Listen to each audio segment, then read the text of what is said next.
दोस्तों ज्योति सिंह और खेसारी लाल यादव जल्द ही आएंगे एक फिल्म में नजर। जी हाँ दोस्तों, बताने वाली खबर की पूरी जानकारी क्या है, लेकिन उससे पहले अगर आप भी चैनल में तो इस वीडियो को जगह लाइक और चैनल को सब्सक्राइब करना ना भूलें।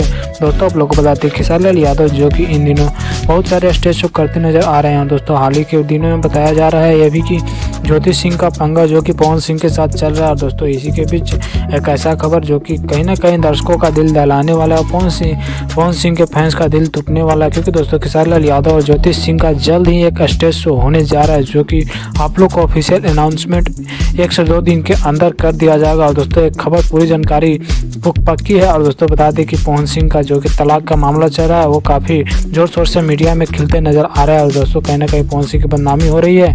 तो आप लोग क्या करना चाहते हैं पवन सिंह के बारे में और पवन सिंह के इस गलत फहमी के बारे में जो कि ज्योति सिंह का आचरण खराब है। हालांकि दोस्तों बता दें कि खेसारी लाल यादव जितना अभी तक अनुभव किए हैं वो काफ़ी हद तक बड़ी अच्छी एक्टर है। तो आप लोग क्या कहना चाहते हैं ज्योति सिंह के बारे में कमेंट